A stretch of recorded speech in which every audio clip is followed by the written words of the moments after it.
mic so we can get. If you want to listen, fill in. We got plenty of chairs. I think it's better if we just use our regular voice. Otherwise, I've got to stand back there and pass the mic, and then if I get feedback, it'll just be uncomfortable. This will be fine, I think. So I'm going to let each of these guys. I mean, you know who they are. We spent the weekend together. It's awesome. We're going to start by giving. We'll start with Dave for the first question. Then each question will go one down to start. So Kurt will have the second question start, and we'll go all the way around. That's how it'll work. If these guys outbid me by $1, I'm really unhappy about We're going to start. I'd buy that for $1. Losing control of the room, that's right. Not surprising. We're going to let each of these guys give us the 60-second elevator pitch for their show. And I'm going to have a timer. Ooh. 60 seconds, go. All right, well, my name is Dave Gardner. I do a podcast called Digital to Dice where we talk about tabletop sports games. I also have a YouTube channel called Dave Gardner Videos. And on that channel, I actually get to play and show off a lot of the games that we talk about on the podcast. Wow, that was way less than a minute. You got still 30 seconds to use. All right, Kurt, go. I'm Kurt Bergland. I have a YouTube channel called Kurt Bergland's Baseball World. I have a sort of a rotating sequence of Sims and break out new and little known, lesser known Sims. Sometimes they're out of print, sometimes they're just not on people's radar.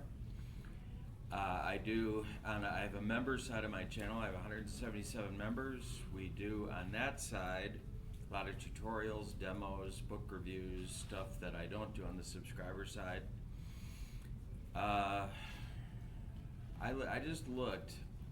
I've created 2,200 videos according to YouTube, which doesn't seem right to me, but that's what YouTube says, so okay. And about 300 or so for members, and so there's a pretty good archive of both. And I have a playlist of demos that subscribers can access if they're looking for something, and that's, I think, the thing that I might be the proudest of, that if you're looking for something different and you hit my demo playlist, you can probably find something that'll be interesting. All right, that's Free gifts every month for members. Yes. Sure. All right, Steve, go. 60 All right. seconds. My name is Steve Tower. I run the YouTube channel After Further Review with Steve Tower. I focus now on live playthroughs of games. So people can see the game from start to finish, get the flow of the game. I do mostly focus on play games, but I rotate in games from other companies as well. And I always like to say that I like the story element of these games, and I'm glad that there's people much smarter than me that handle the math behind them. So. Very good. All right. Good, James. I am James Cast. I'm host of the Tabletop Sportcast. It is a podcast that is published every week. The content is mostly featured on project planning, as many of you probably have heard.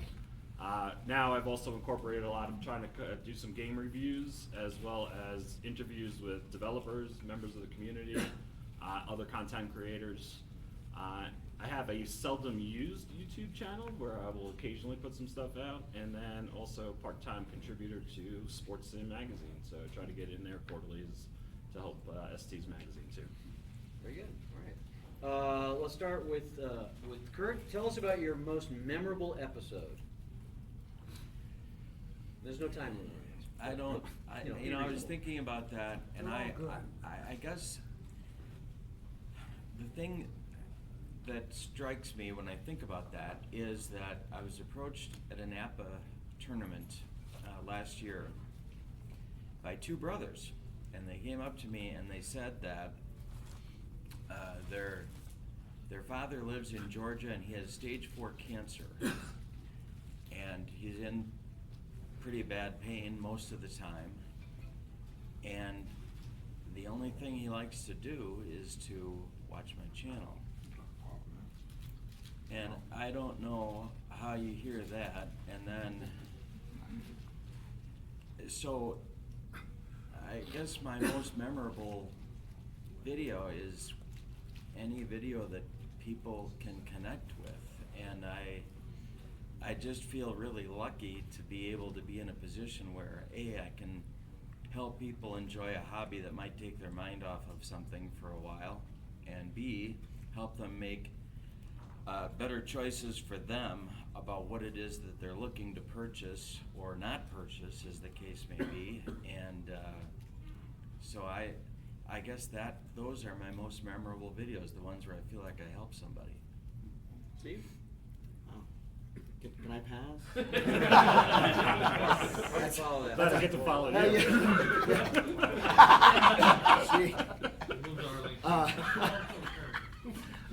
So my most memorable episode is, it was one of those days where the timing of everything just worked out.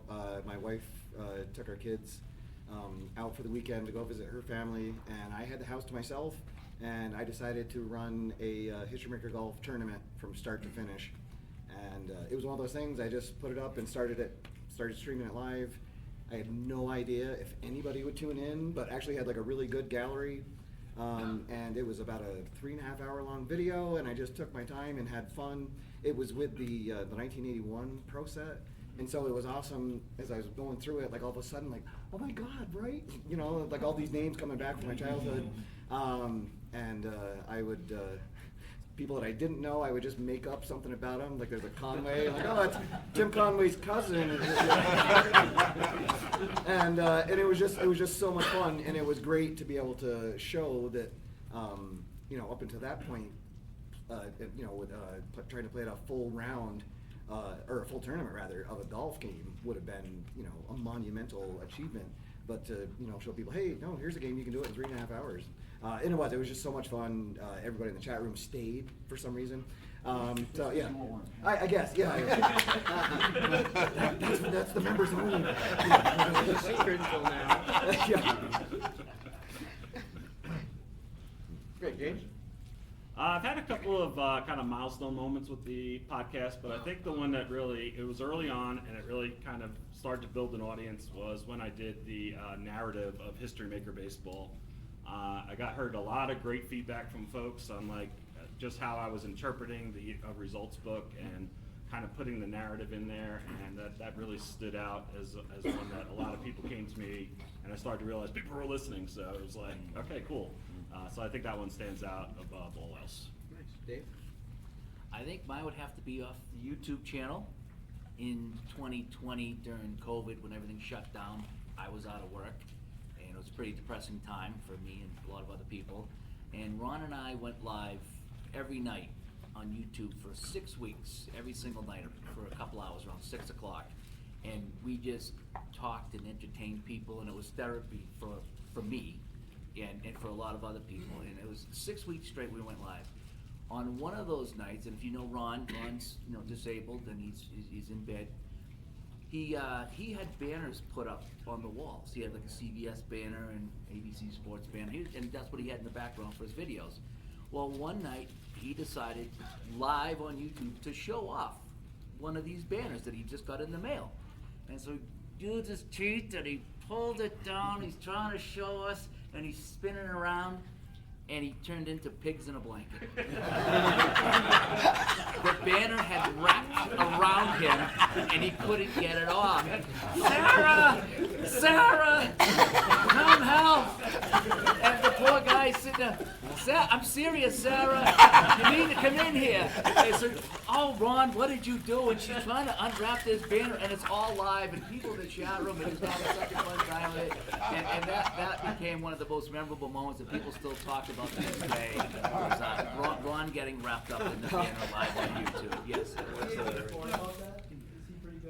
Oh yes, yeah. He was really. He still takes a ribbon about that, but it's all in good fun. Can you It's still all- watch that video? Is it still posted? I think it still is. I don't know which one it was. It was 6,000 one of my views videos tonight. from, well, it must be between March and May of 2020. But yeah, he gets wrapped up in a banner. In fact, ID Jester, if you know ID Jester, he the next day he did a news report. And he's like, I gotta report this that's going on. We have some abuse of people by banners. Look at this video. And he showed the video of Ron getting wrapped up in the banner. He was like, can you believe this happened to one of our community members? This has to stop.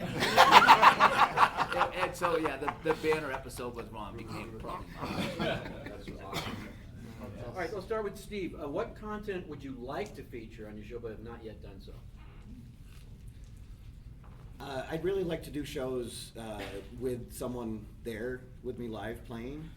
I feel like there's a great dynamic, and especially evidence from here of the convention of it just adds a different element to a game when you're playing it with someone head to head. So I don't know. At some point, I'll maybe have to move out of my basement and get someone to come on, because it won't be anybody in my family probably. But yeah, so at some point, I'd love to showcase games head to head. We did a couple of We live did, yes. shows, All Hallows Eve The shows Hallows together. Eve, Those were yes. super fun. Yeah, and Had huge viewership, too. right, yeah, so a ton of fun, yeah. And I just actually went to Boston and hung out in his basement with him, and we did a couple shows. in the old basement, the unfinished basement, Yeah. before it was, yeah. So I was gonna ask if you think you could do those remotely, or if the lag would Oh. sort of make it more fun in person? I mean, it could, yeah, sure. You know, like I could have the board on my camera. I mean, yes, it's possible, but I feel like that sort of removes, Yeah. you know, the element of having like a two-man broadcast team Yeah. up there. So, but yes, definitely an option for sure. Yeah. I guess James, how our about you? invites got lost in the mail. I guess so, yeah. Do you have snacks? Maybe that's why no Oh, one's showing right. up. You gotta have snacks. I'm the snack dude. Now I am signing What- up. Now I am signing up. What content would you like to feature on your show but have not yet done so? Yeah. So I do want to try to start building more of a YouTube presence. The one thing that I think would be really good, I really envy the guys who can do the full playthroughs. I don't think I would have the ability to do that and do it effectively, but one thing that I think would be really helpful for a lot of people in the audience, and steal the idea if you want, but you know, we've got like the play fact that Al has put together, no booing.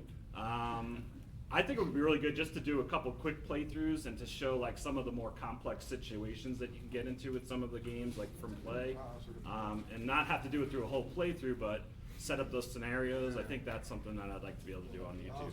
+1, it's a really good idea. That's a good idea, that's a good idea. There you go. Dave? For myself, I'm still new to all this, so there's a lot of games I haven't seen and haven't played, so I look forward to bringing anything new that I haven't done or haven't played yet, or maybe haven't broken it out of the box yet. So for me, I like discovering new games, and you never know, when you play a new game, that may become your new favorite game. You never know unless you try. So I like showing new things off to the channel and things like that. So for me, anything new. Cool. We'll start with James gets this next question to start, and we'll go back around. How do you decide what content to feature on your show? It may come as a surprise, but I like to plan everything. Yes. Shocked. Shocking. Well, not that shocked. No, not at all. Yeah, so like for this year, for instance, it was December. I sat down. I had a rough time last year trying to come up with content as I was going through the year, and there was a lot of times where I was stumbling to get an episode plan. So this year in December, I kind of just sat down and said, I need 52 topics. Let's put them out there, and that's what I did as I kind of came up with a list. And I use a lot of the feedback that I'm getting from the analytics, knowing that interviews really do well in terms of people wanting to tune in, and I enjoy doing the interviews, so I try to get one of those a month.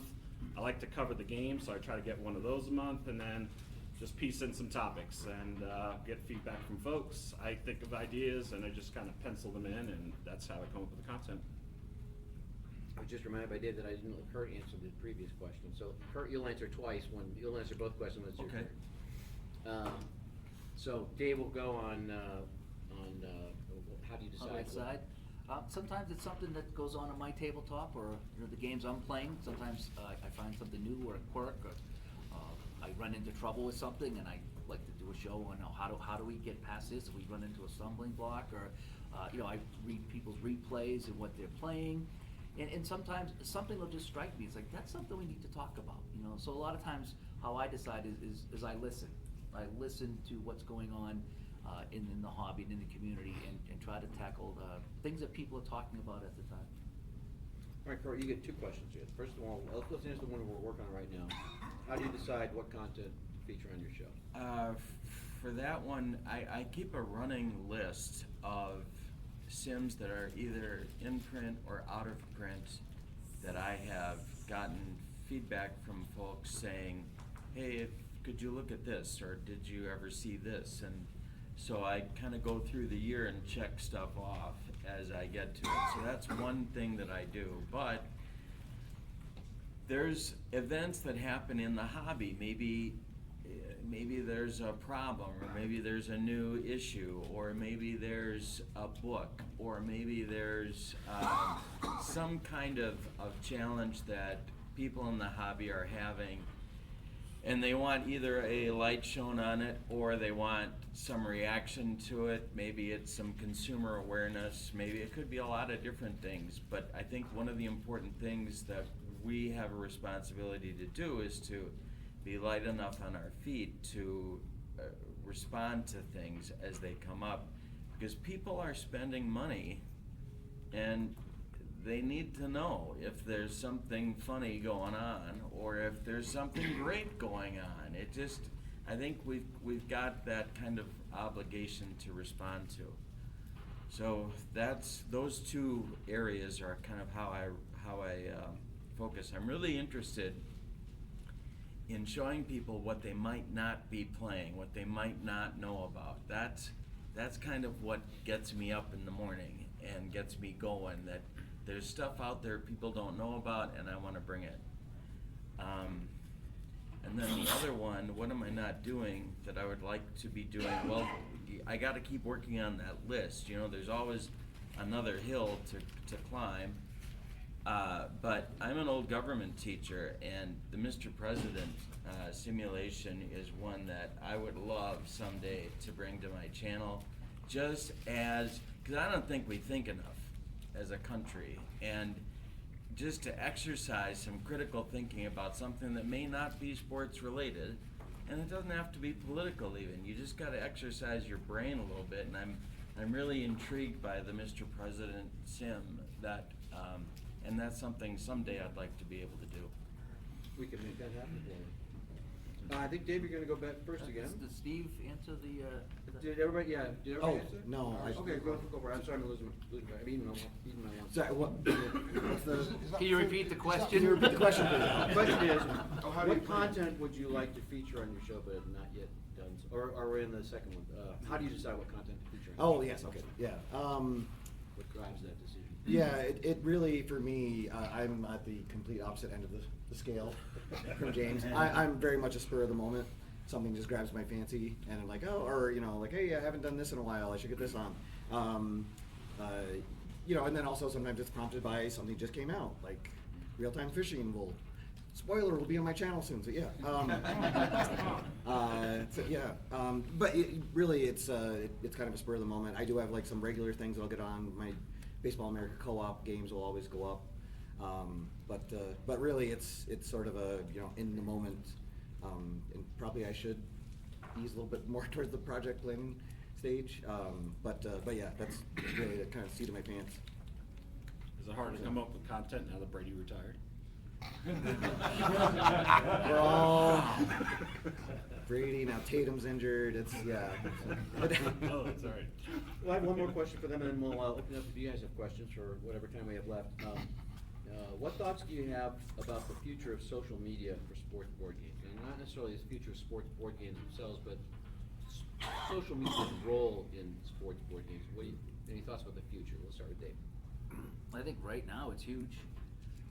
Between Facebook and YouTube and Discord and all the other things out there, it's a way for people to communicate. It's a way to show off your games. It's a way to talk to people directly, and so. But yeah, I think it's right now it's huge, and I think it's going to continue to be huge for our gaming and what we do here. I can't see it changing unless social media changes in some way.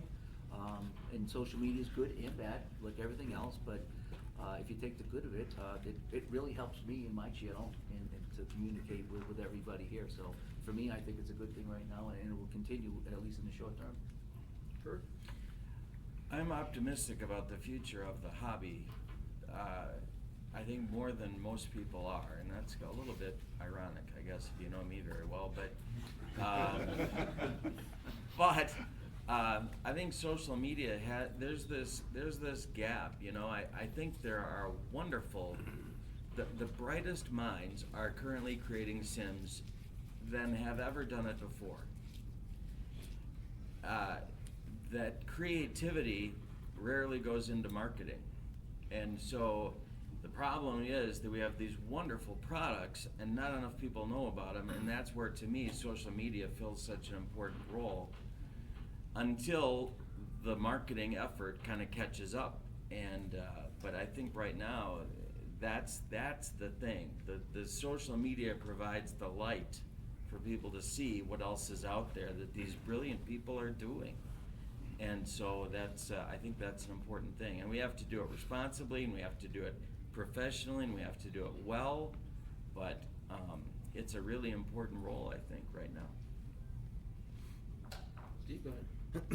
So, what I think the future of it is, it's going to continue to make our our community even tighter, because I've connected with so many people through my channel that I otherwise would have never met, and it's it's good to know that there's other people out there that are playing games in their basement.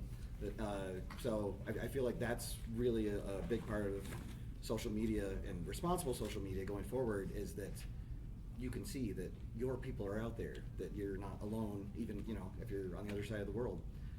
And I hope that we can continue to make a positive impact on the world, and have people feel safe and know that they can watch these videos, find a new game maybe, or find a way that they're to play it, some house rules or something. But yeah, so I'm hoping that social media in the future will continue to be a safe space for people to come in, have fun, and maybe find their next new favorite game.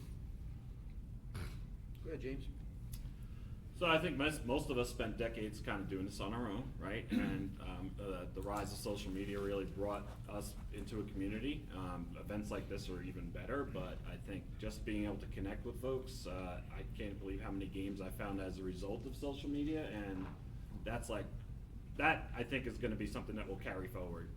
I also think that the rise of like AI and everything is going to be the pros and cons of like the future of social media. I think there's going to be some great tools that are going to help people create content much easier, and it's going to be there's just going to be a wealth of information out there, and people are going to find it easier to make YouTube videos or make podcasts, share their information with others. But it's also going to mean we're going to get a lot of garbage out there, and we're going to have to be able to sort through all that. So I think that's the pros and cons of what the future may hold. Can I ask a question? Yeah. You brought up the AI. How close do you think AI is to creating a game? Well, I think AI could create a game now. I don't know how good it would be. I don't know if any of us would really enjoy playing it, but if I wanted to, I think we could get AI to create a game right now, yes. I've done that with a few times. Yeah. How good it would be, that's another I question. didn't get to the stage where it was interesting enough for me to take it further, but I knew if I spent several weeks feeding it what I wanted, it would produce something that was, I think it's already there. I mean, I use it for stats already, so you can take your box scores and just, can you make this cumulative, and you can do that. As long as it's just the old story, feed rubbish in, it'll feed you rubbish back. Yeah. And I did a lot of that, obviously. But, Yep. Can I just carry on for a minute? No, go ahead. I just want to say, double point to you four guys, really. You need to stop making your shows so interesting. Because it costed me a lot of money. You owe us all a lot of money.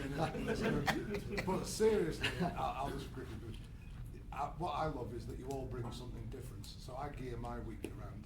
I know, I was talking to you, I love the project plan, and you've helped me out so much. I love, you did a replay for me, a game, like the soccer World Cup, and I watch your two guys, you both bring fantastic things, and I gear my week around watching for whatever I need. And I just want to thank you for the different things you bring, and you make it, the hobby so much more interesting. Thank you.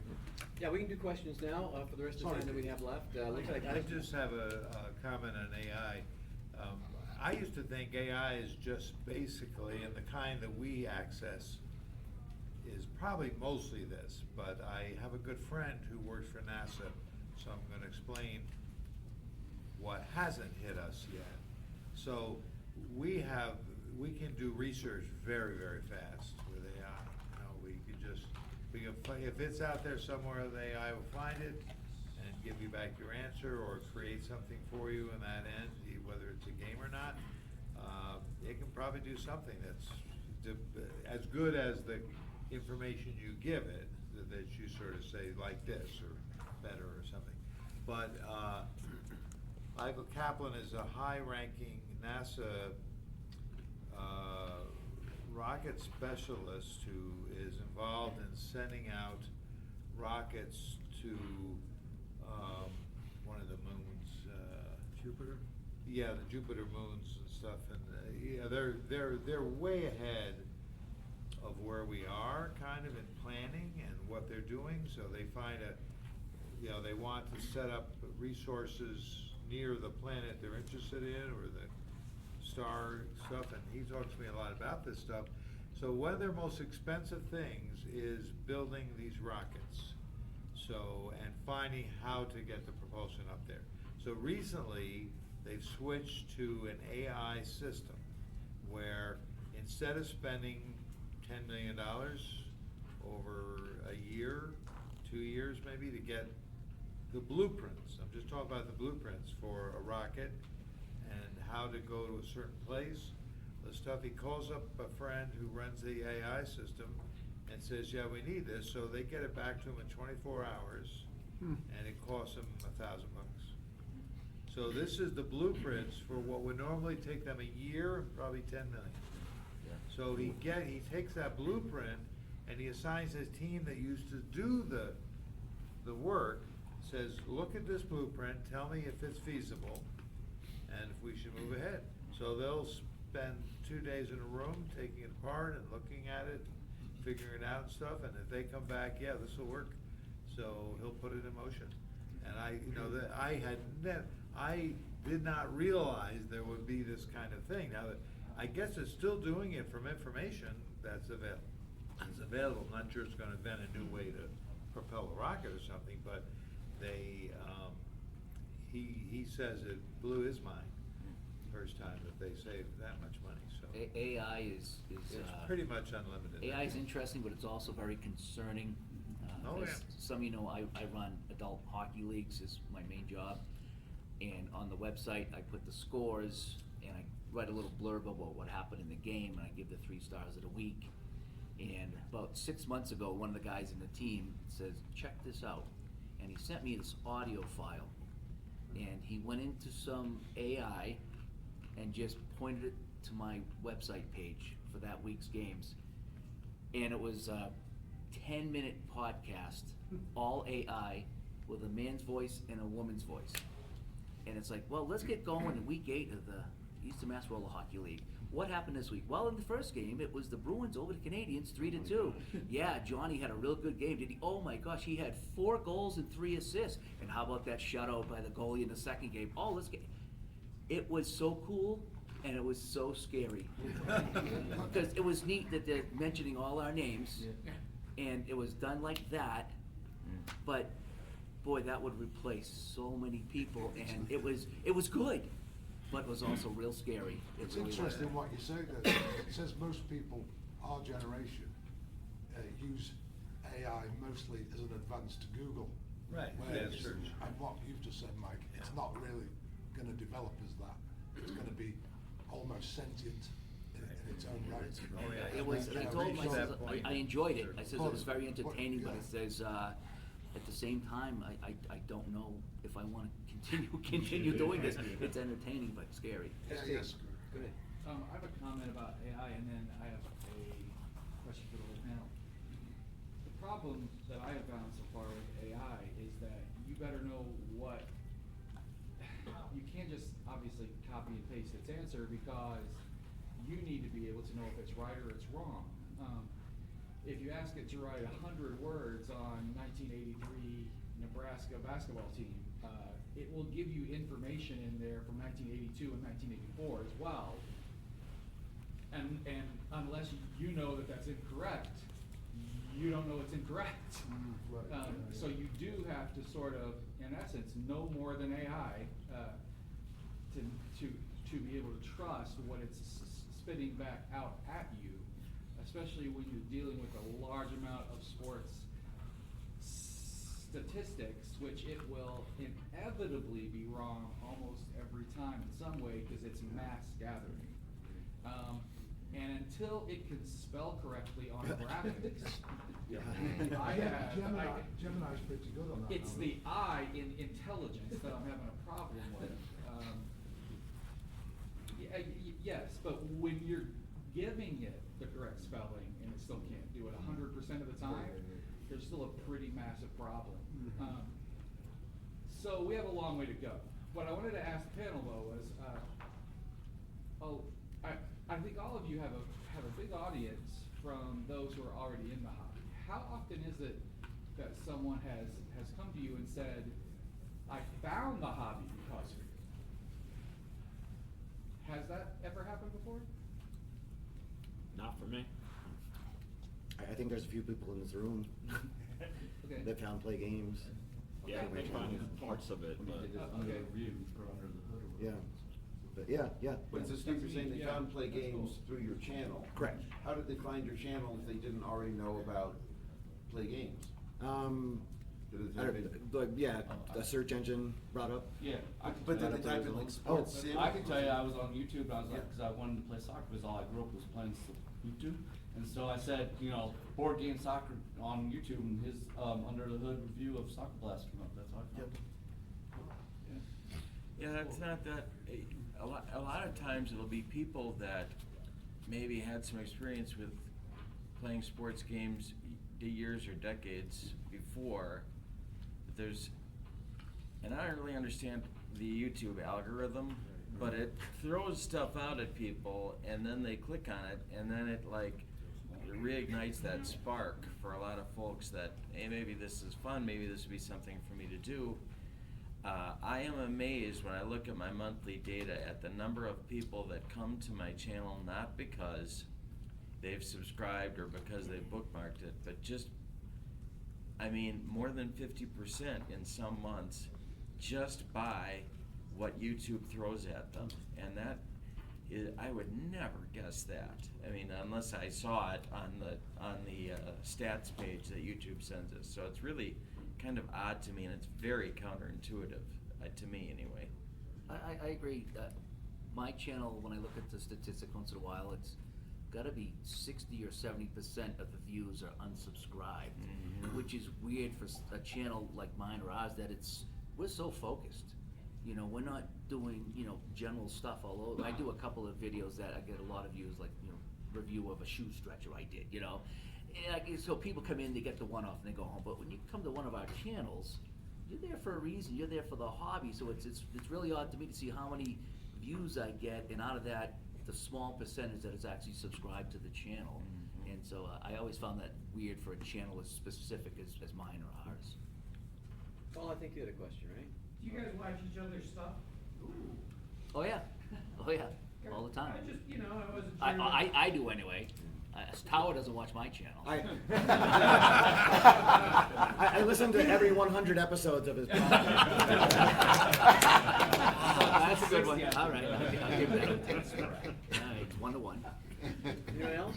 Yeah, I used to do more of it, but as I've expanded how much time I spend and how many videos I make per month, the time to do it is less. But I started my YouTube channel in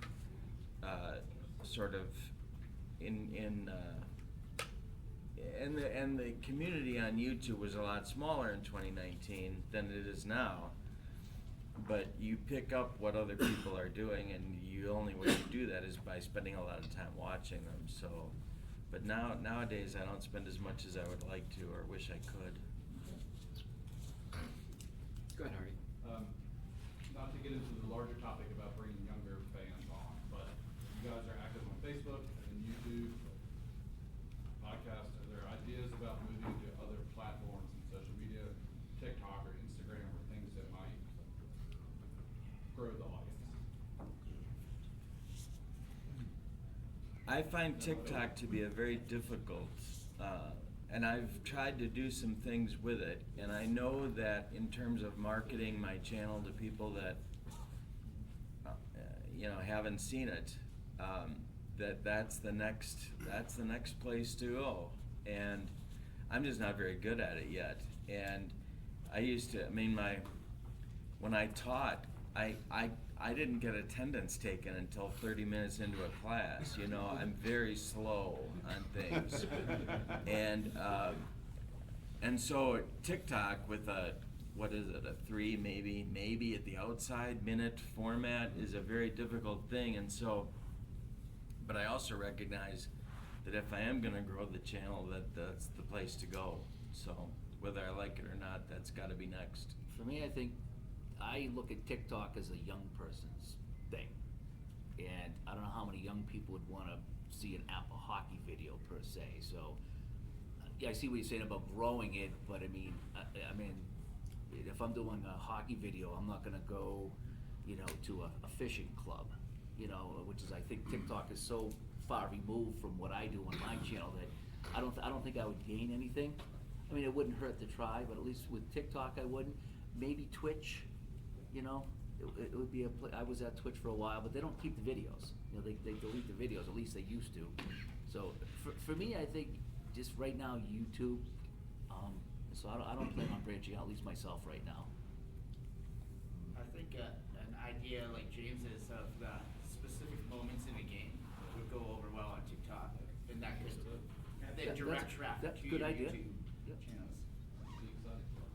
Yeah, or a highlight video, or you just cut your hour down to 4 or 5 minutes, but the Brady fumble. Oh. The last play.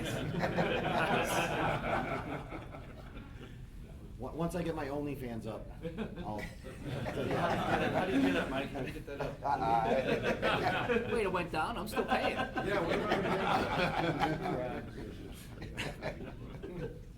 Go ahead, Al. Panelists, you can only keep one game from Keith's Plaay.com company. Which game do you keep?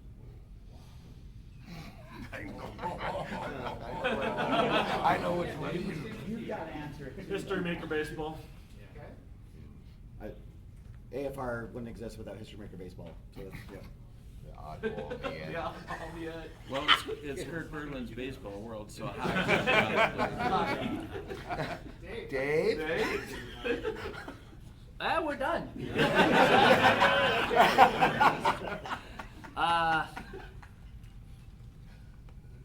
Boy, I tell you, I like most of them quite a bit. I would probably say golf, the golf. Anybody else? Sorry to put you on the spot. That's Al. Al likes to do that. But go ahead, Rick. My question would be, when you, I'm not sure how all your videos go. I'm not as familiar with James. What's your last name again, James? James Cast. Cast, okay. I think I've seen you, but I don't remember as much as the others do.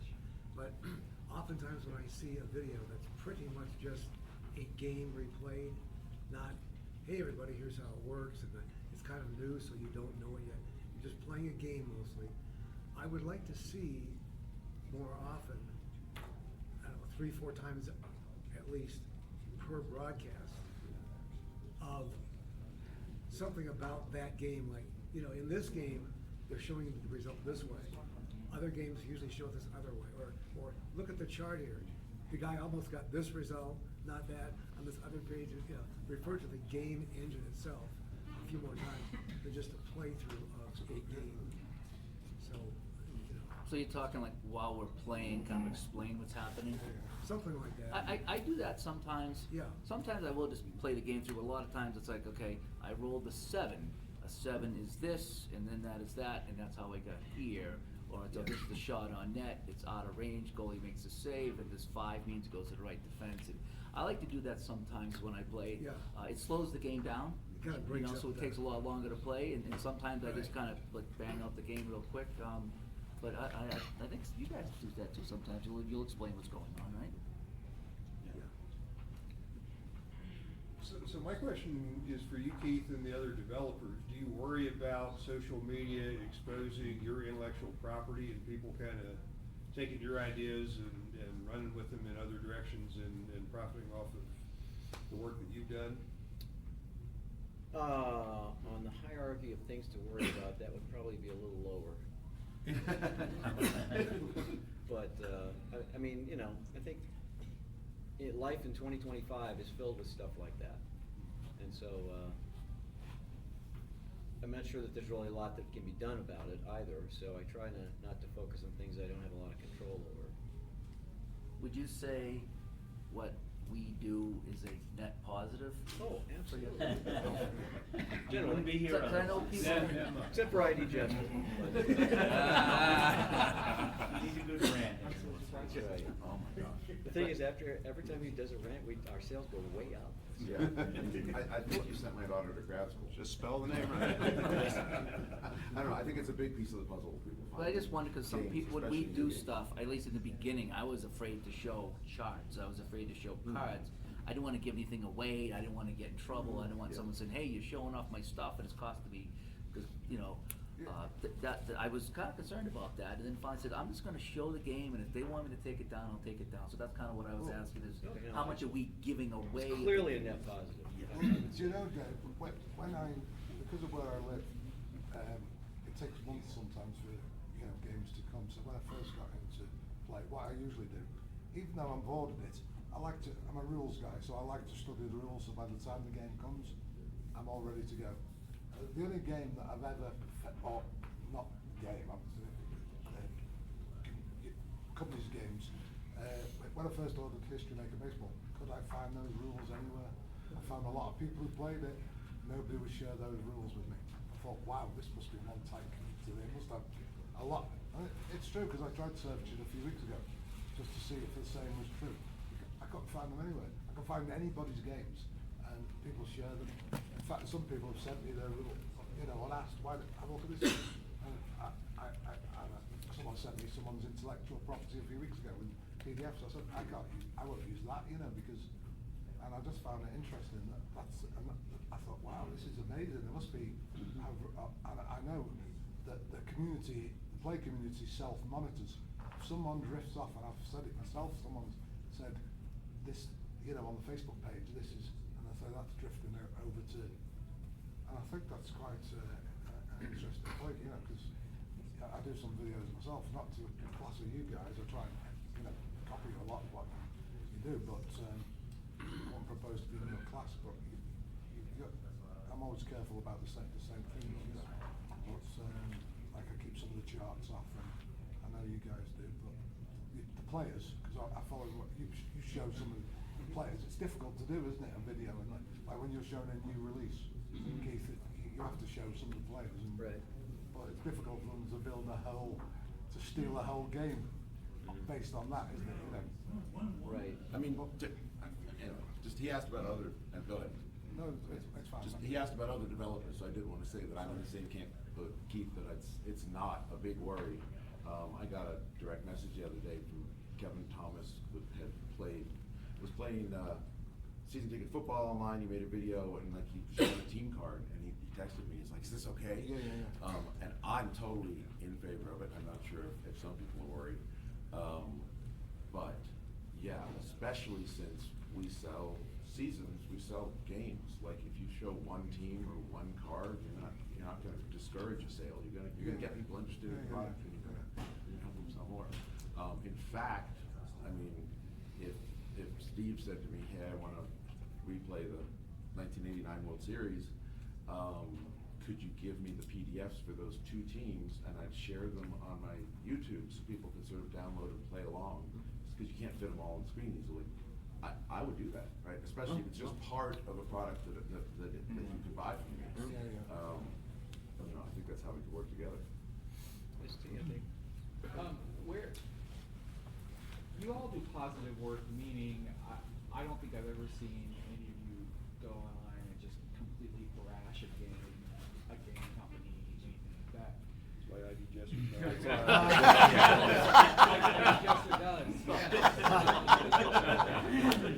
Often without actually knowing how to play the game.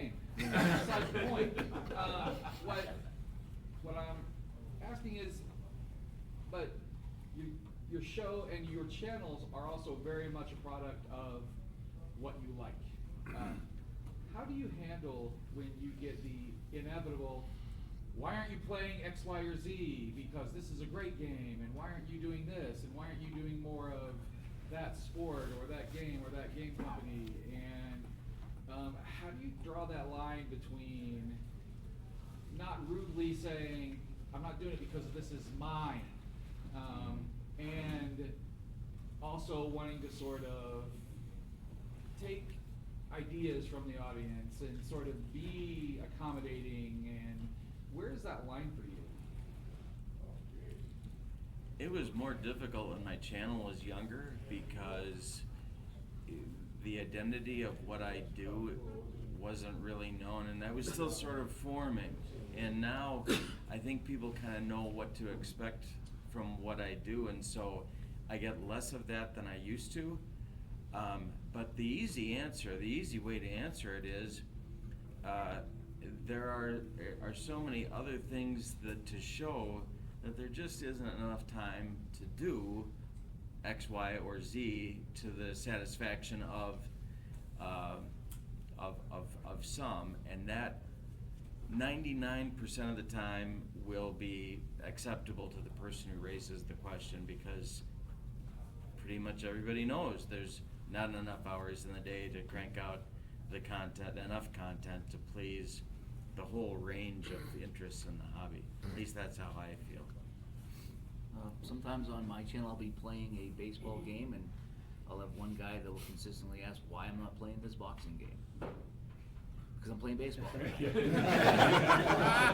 and I'm not a jerk about it, and sometimes I'll say, well, quite frankly, I don't like boxing, and I have never played a boxing game and don't plan on it. It's just something it's not my thing.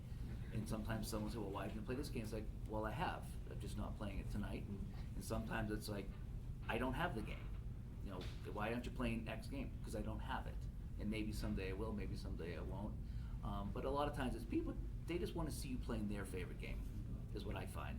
And, yeah, never rude about it. And I just tell them I either have it or I don't, or, you know. So the answer to that is, why don't you have a channel where you're playing this game that you love? That's how I got started. I was watching Al Red Sox fan, and he started saying, Dave, why don't you have a channel? Dave, you need to be doing this. You need to be, so I started doing it because Al goaded me, and you know, maybe that's your response to why aren't you playing this game? You know, I got a question, you know, you guys here. We all have our favorite games we like to play. How do you go about deciding that I'm gonna play a game that's not my favorite game? You know, cause, you know, if I play bank shot basketball anymore, people are gonna unsubscribe from the channel. But I like it so much, I wanna keep playing it, I wanna keep sharing that, but every now and then you gotta break away and play something. I'm not saying something you don't like, but it's something that, boy, I really wanna play this, but you know, if I'm gonna go on live tonight, I should play something different. How do you guys decide, like, what to play when it's not your favorite game? I always wanna make sure that I've played the game enough that I can, you know, showcase it properly.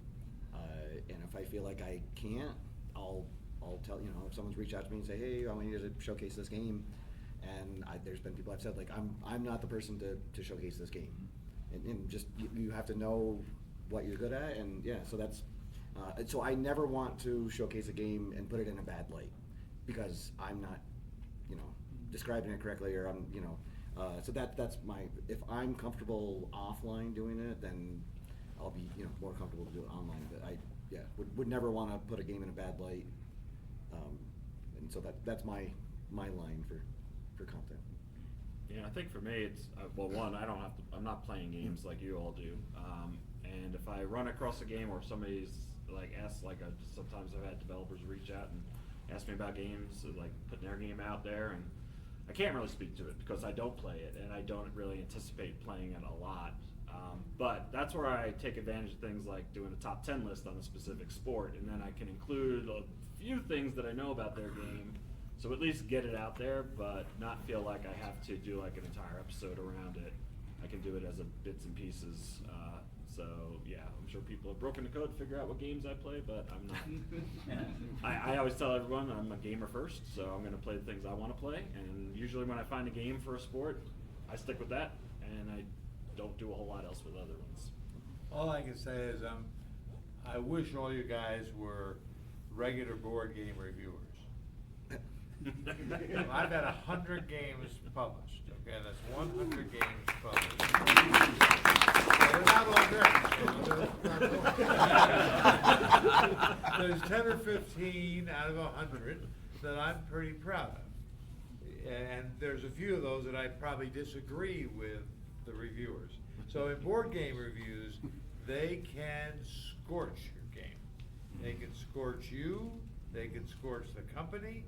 Tom Vassell has a problem with Eagle Griffin Games. So the problem is that they don't send him Vital Lacerda games for free. These are $200 plus board games, the most expensive games there are. And Vital Lacerda has a deal with Eagle Griffin where he does one a year. And for people that like that kind of game and can spend the time playing it, they take 4 or 5 hours to play usually. They're great. But getting the game to Tom Vassell doesn't mean he's going to do a positive review. Yeah. And they're not about to treat those, because those games are expensive, so they don't do that. Well, we have that too, it's called the Delphi Forums. Yes, that's true, that's true. I've had some of my stuff mentioned on that Delphi Forum sometimes. Some of the people there know I'm into this hobby, and they'll comment on one of my normal games, I don't know. But I did want to mention something to you, because I've been through this many times. You're talking about being afraid of showing elements of a game or something. So the law works this way, and the law is one thing, of course, what you feel about it, or somebody taking something and putting it in another game. The moment games are published, the moment a game is published, the owner has no rights to anything mechanically in the game. Okay, those rights go away. If somebody's ripping something off from you before your game is published, the IP, the designer, has all the rights. So I had a situation where a company, I had shown a game to a company, and they said, well, okay, we're getting other submissions too, and I said, well, you can pay me a little bit to hold it. It'll be $1,000, I won't show it to anybody else. And they declined. They said, oh, no, I'm sure we're gonna get something good over the time. So, and then I got called that night by another company, Wizard of the Coast was the company, and they said, Mike, we just found out that you showed this game to, well, it's no secret for people to know the story, but you show this game to WWF, and is there any paper on it? We want to know if there's any paper. Did you get somebody to not show it to other people? Did they sign something where they said, no, there's nothing? So they offered to fly me out the next day, because they had an agreement with Ted Turner, they just signed, to do a WCW wrestling game in a couple months. And here they find out I've already shown one. So I used to joke, I'm not sure the quality of the game had anything to them as far as if it was good or not, but they did care about that. But they were up against it, so that if it could work out that it was anyway decent, they'd fix it and get it out in time. So they flew me out the next day, and I played the game for them, and they loved it. So they had me call. I called right away to WWF as a courtesy. I just said, by the way, that game I showed you, which you passed on, basically, has now been signed by Wizard of the Coast. I signed it today. So we know you're doing a wrestling game, and it's going to be similar. There's going to be wrestlers. There's going to be other things in it. But I said the only thing we're concerned about is this blue card mechanic that sort of made the game, and it's unusual. So we don't want you using that. So that summer, in Scry Magazine, they released this big ad for their upcoming game called Raw Deal, and the game has my blue mechanic. It's just in that game. So the next day, I got a call from a lawyer, and Hasbro, by the way, at this time owned Wizard of the Coast, because I'm saying WWF, this is a big company to go after. I said, this is gonna be, how are you gonna do this? And they said, well, Mike, we're the big elephant in the room. I'm from Hasbro. Yep. So Hasbro is $1 billion company, whereas WWF was somewhere in the millions. Nothing like it at all. So anyway, I won that easily. We had one deposition, and they fired the guy who said he had designed the game. It's the guy that I showed it to. Of course. And then he just changed all the stuff. I had records of when each thing happened along the way. So keep good records, but understand that once your game is released, you have no protection. You have normal copyright protection on things that will be copyrighted. Rules, there's a protection on rule books, there's a protection on manual stuff. There's usually a trademark on the title if it's not ripping a title off exactly. But there have been cases of, like Ultimate Combat is a game that came out right after Magic came out, Magic the Gathering. It's a trading card game. They used every single Magic card in the game. Wow. The exact same card with a different title. So Giant Growth was in the game, but did the same thing the game Giant Growth does in Magic, +3 to an attack or something, whatever it is. So it's important to understand that in the business we're in. That's the legal issue. Now, some of your concern and stuff might be just somebody, getting the word around. Maybe they come up with a game that you were thinking of doing too, or something like that. I don't know, but as Keith said, I would put that way down the list of things that you're worried about. Mike, doesn't But also in the case patents of protect they're mechanical not things? charged. Patents are a pain in the butt to get, right? They're a pain in the butt to get. Magic could not get a patent because the judges said, that's a card game. Mhm. Card games have been around for a lot of people. People shuffle their decks. But they would argue, well, they don't build their decks like specific cards for cards. And they said, well, you might if you have a sports trading card game, trading cards or whatever you're doing that. So they got nowhere with that. It's very hard to trademark game mechanics. Very hard. But there is pretty good protection on written things that you Copyrights. get with the game. So if somebody's ripping you off using the rule manual or entering any of that stuff, that's not gonna go well. But We're just about out of time, and I do wanna give these guys, 60 seconds to, or whatever they need to, make final comments before I get to setting up our hockey set. So, we'll start with Dave, go ahead. Yeah, no, I think it's a fun discussion, I think all four of us are here for one reason, and we enjoy what we do, and we enjoy each other's channels, and we enjoy, being here and talking to you guys here, and, hearing what you guys want us to do. And we get feedback all the time on, what you like and what you don't like, and what games I should be playing instead of baseball. But for the most part, what I do is a net positive, I feel, at least for me, and I enjoy the feedback I get from you guys, and I enjoy playing all your games that you've created. I've learned a ton this weekend from all of you guys, and it's very helpful to me. I'm very positive about our hobby. I'm not worried about the things that other folks are worried about in terms of demographics or anything like that. I think there's plenty of room. I think there's plenty of time. I think the United States economically is in a process of change, and that's reflected in the hobby and the demographics. So I'm pretty happy about where we are. We have more and better creators than ever before. I think it's a wonderful time to be a part of the hobby. So this really is one of the highlights of the year for me, getting to come out here. It really recharges my tanks. It's so wonderful to see people face to face that I only talk with online.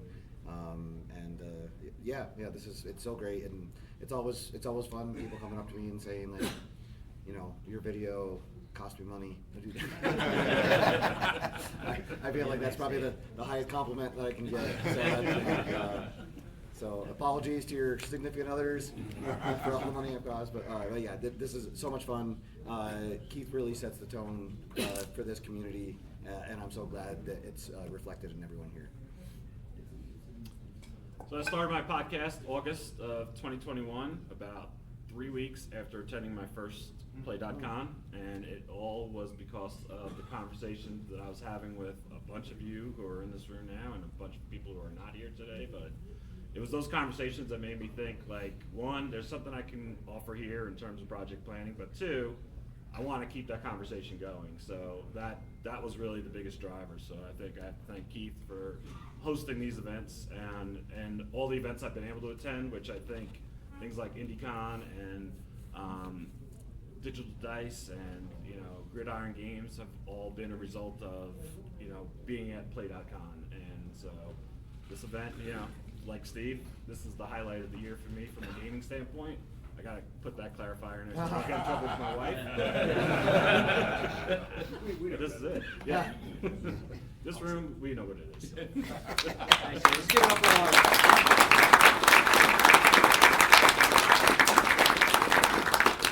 So we'll play hockey in a half hour, mill around, and maybe ask you guys some questions if you want to on their own. Appreciate y'all being here. Oh, yeah, thanks, sure.